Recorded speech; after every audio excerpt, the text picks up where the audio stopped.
Welcome back to A Peach in My Heart. I'm Peach, and on this week's video, we're going to be continuing the Haunted Hollow series, where I talk a little bit about the haunted house that I grew up in and some of the experiences that I had as a child up to current. So in the very first video that I talked mostly about the history of the land. And then the last video that I put out, I kind of talked about some of the occurrences that we'd experienced in the actual house via like things being thrown, screws, and little doodads around the house would get thrown at you and your things would be misplaced. We had pictures that should have been held fine fall, mirrors break, all kinds of things like this. And there's lots of little bitty stories like that too, I'll kind of sprinkle in. But today, we are going to be talking about 3 of some bigger paranormal stories that I've got here for you. So they involve my childhood best friend and neighbor. So in case you missed the first video, I would probably go back to watch that just for context. She and I did not live very far apart, so we experienced very similar things throughout our childhood. I'm sure she has a ton of stories that I could still probably reach out to her and get if you guys would be interested. But yeah, so all 3 of these stories involve my childhood best friend. And for the sake of this video, we'll call her Kelly because she would hate that because it's not her real name, and I don't know if she's entirely comfortable with me sharing her real name yet. The very first experience that I remember having as a child in this house with the paranormal, and it sends shivers down my spine. So when I was a child, I slept in a little blue race car bed because I was a queen. And so on this weekend, my friend Kelly was coming to stay with me, and we were having a little sleepover. And I couldn't have been more than 9, maybe probably more like 8, 7 or 8, because I think at 9 years old I was sleeping in a bigger bed. But so for the sake of the story, we'll just say I was like between 7 and 8. So we had a whole day of playing in the woods, playing with our Polly Pockets and what have you. And so we were tuckered out, and I remember we were watching Open Season. We were watching this movie on my teeny tiny little TV that I had in my bedroom. It was like a really old school box looking TV. And I remember it was very late at night. My dad's bedroom at the time was right next to us. So just kind of keep that in mind for the remainder of the story. So we were watching this movie, and she and I both had dozed off. And all of a sudden, I remember waking up and feeling like I was being stared at. And I don't know how else to describe that other than I didn't see anything. I just felt like something wasn't right. Something was about to happen. And I woke her up because that feeling was so strong. I was like, something's off. And I woke her up, and I remember being like, I don't know what's going on, but I'm scared. Like, something's not right. And as soon as she woke up, she had kind of told me, like, nothing's gonna happen, everything's okay. And the movie screen that had been playing like the title over and over and over, if you know what I mean, all of a sudden, like when we had both woken up and were paying attention to the room around us, that movie screen went totally black, like if somebody pushed the power button. I remember being petrified, I think we were just like hugging each other at the end of the bed trying to figure out what the hell was happening. And the moment that the TV went off, the way that my window faced, it kind of faced the road, like not necessarily facing the road, but so here's my window and the road goes by this way. So when people drove by, you could see their headlights in my room. And so the the TV goes out, and all of a sudden, the room kind of lights up as if, I know this sounds nuts, as if there's a car outside driving by, except it didn't drive by, it just kind of stayed there.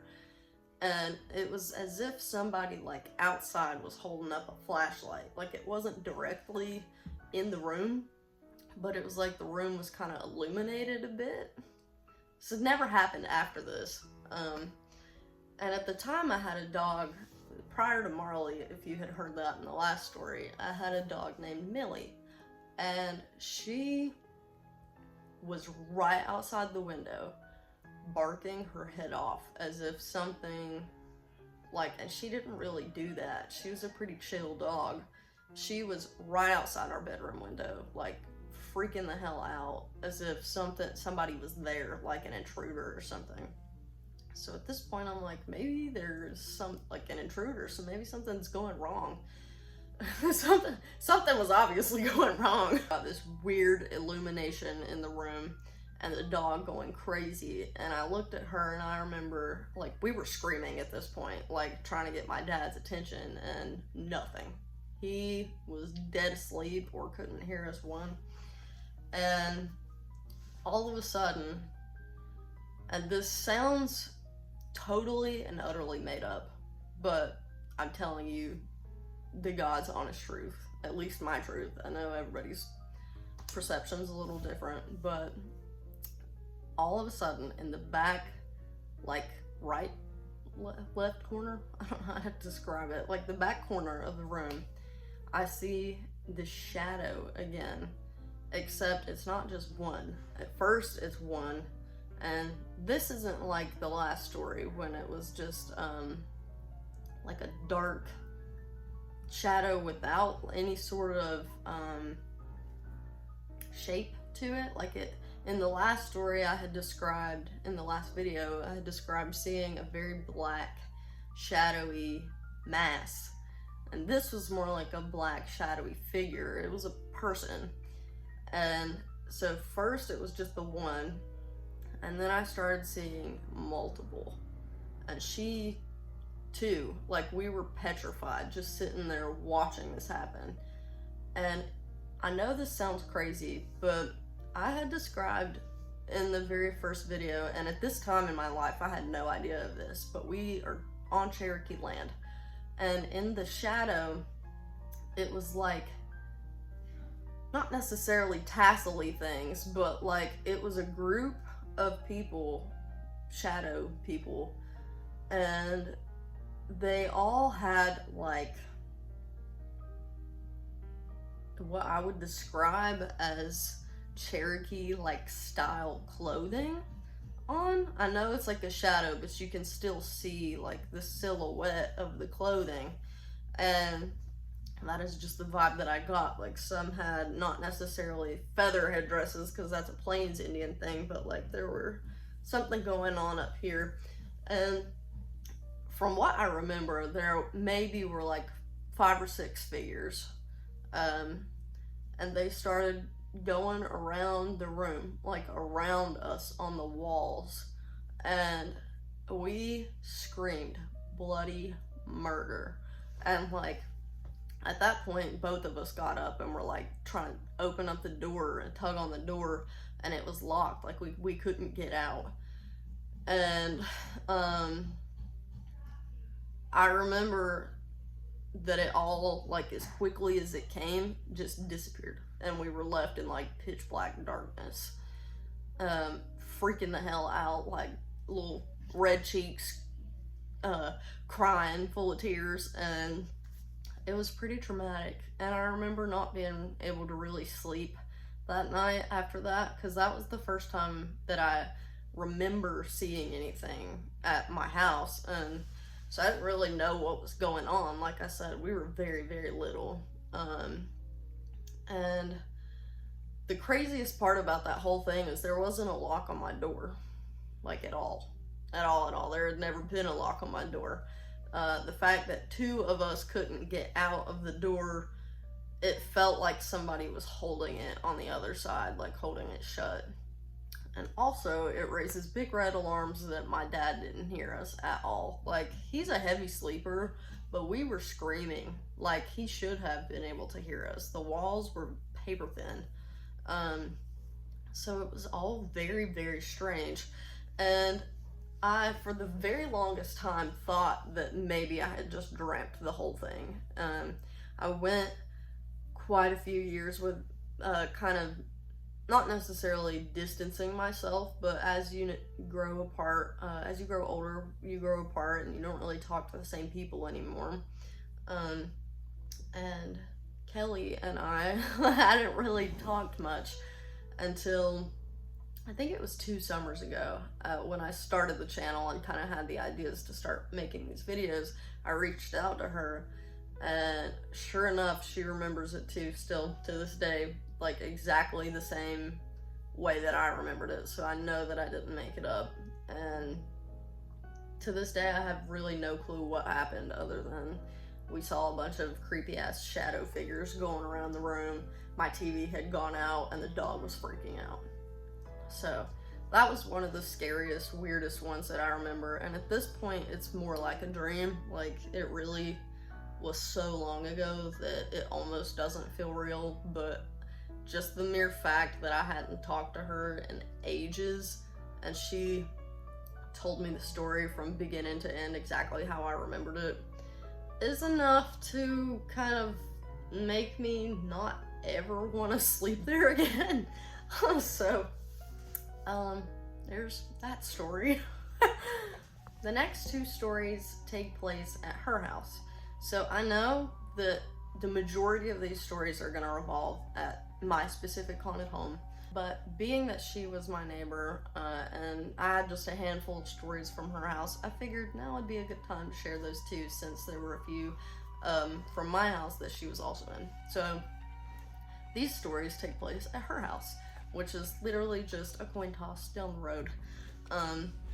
So they had quite a few things happen at their house too. They also would turn up arrowheads in their garden when they'd till it, and like, we all knew that it was Cherokee land. Their house specifically was rumored to be where the Cherokee individuals had buried their dead. So it was like kind of rumored to be sort of a graveyard of sorts. Very spooky. So they had an instance like us as well, in a different story for another time. Had instances of seeing things, having the house shake one time, like an earthquake, except nothing else around had done that. None of the neighbors had experienced that. So pretty weird stuff was going on there. For this particular story, we're gonna be talking about the dolls that she had at her house. Her mother collected these porcelain dolls, and I remember they kind of gave me the heebie-jeebies. Not really like to the extent of like not wanting to break the thing open and play with them, but I remember them being a little weird. So one time I had gone over there and we were having a sleepover, and it was the next day, and I was getting ready to go home, but we still had a few hours to play with. Our parents were out of the house. I don't know where the heck they were. Our parents left us alone all the time, which is what it is. That's why I probably have all these stories, but don't mind that. But so we were left alone in the house, and I think that maybe we were about 10 or 11 in this story. And I had gone to, I can't remember who was first. I want to say it was her. She took a shower first, and I was playing in her room, and we had been talking about those dolls the night before, and how Kelly said that sometimes she feels like they move around, but she's not ever like certain of it. Like, she said that she gets the creeps from them and feels like they'll turn around in the cabinet and stuff. And so she goes to take a shower, comes out, and At this point, I had been watching the dolls because I remember being like, I don't know about these guys. And so then it was my turn to take a shower. And I will make a little note, like, she was not somebody to mess with this kind of thing. It freaked her out probably more than me, so she wouldn't make up anything like this. So I remember looking at the doll cabinet at the end of the hallway. So the dolls are here, the shower's like here. And I remember looking at them, and they were all facing the living room. So like none of them were pointed any weird ways. They were all straight on. So I go to take my shower, and I come out, and I look at the doll cabinet, and there's one specific doll that is turned completely facing me, like where the shower was, and all the others are still straight on. And I remember being like, what the hell? And I called for her, and she didn't come. And at first I thought she was messing with me, and I was mad because I was scared. And so I yelled at her again, still didn't come. So I yelled at her one more time, and she finally came out, and she goes, I'm sorry, I've had my headphones in since you got into the shower. I was just waiting on you. She had like this little virtual diary thing that had like a little headphone thing. It would play music. So she was in there just playing with her toys. And she looks out, and I was like, did you do that? And she's like, do what? What are you talking about? And I still at this point thought she was messing with me. And I was like, the doll, look at the doll. And she leans her head out of the doorway and looks and like drops everything that she's holding. And she's like, we need to get out of here. So for the rest of the time that we had that day by ourselves, we were outside playing because both of us were too scared to stay in there by ourselves after that. So yeah, doll turned 360 to face us, and no one was home. And I know for a matter of fact that she didn't do it, I didn't do it, what have you. There's that story. The very last one for today's video takes place on her property as well. She had what they called the old house, which was a collection of little wooden buildings at the edge of her property that her dad's dad had built, her grandpa. And when he had passed away, they kind of became dilapidated, like nobody lived in them. They weren't okay to live in.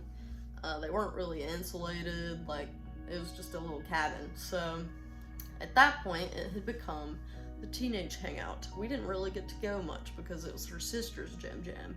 They had darts, they had a pool table, and I think a ping pong table, and like couches, and it was more of like a storage unit for her parents. So it was just like where all the cool kids hang out. This is the only story that I have of hers that I wasn't actually present for, but I do have adults that have validated it. So I'm just gonna throw it out here just because I know it, and it's a spooky one. So I wasn't even present for this, like I said. So in this story, her sister's friend, and Kelly decided to walk down to the building to play darts.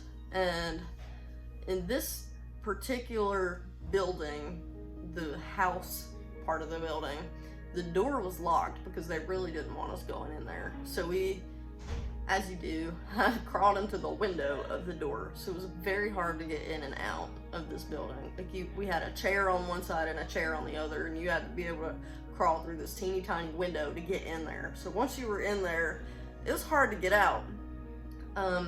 So they had crawled in there and were gonna play darts.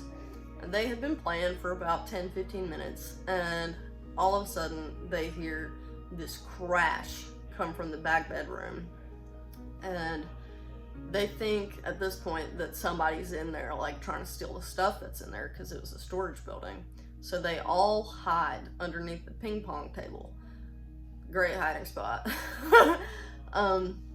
So it's like up against a couch, so they all like scooted up towards the couch underneath the ping pong table.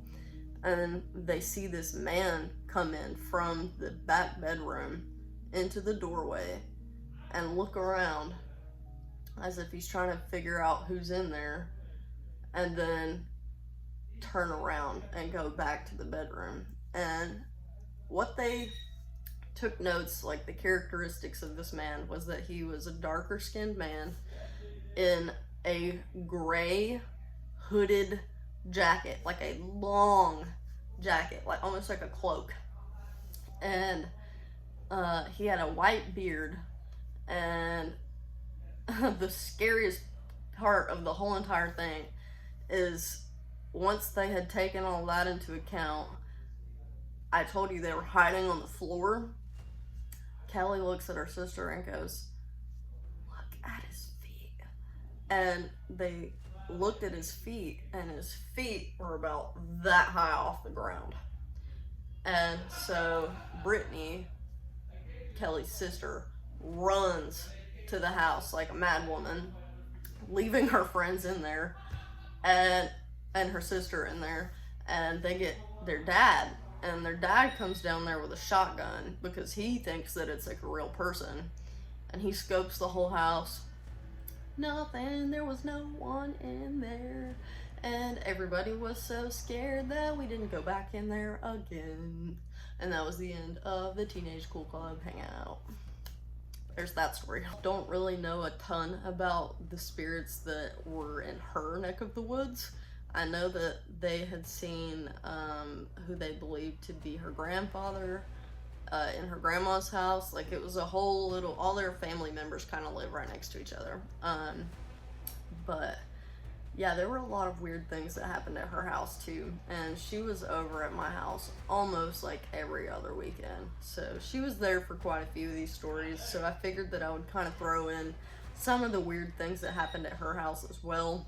Let me know what you guys think of these spooky stories. And keep an eye out for the next upload. If you haven't already yet subscribed, go ahead and subscribe. And then follow me on Instagram. And I have a podcast channel on here too that I really haven't done much with in a minute. But if you want to go check out what's there, you can. I'd say this winter I'll probably get more into that when I can't be doing some exploring anymore because of the weather. But for now, I'm trying to upload mostly here. So if this is something that you're interested in, keep an eye out, turn your little bell on, because sometimes YouTube doesn't really like to push my videos out because I'm still kind of a noob. But yeah, so hope you enjoyed these spooky stories, and we'll see you next time on A Peach in My Heart. Bye guys!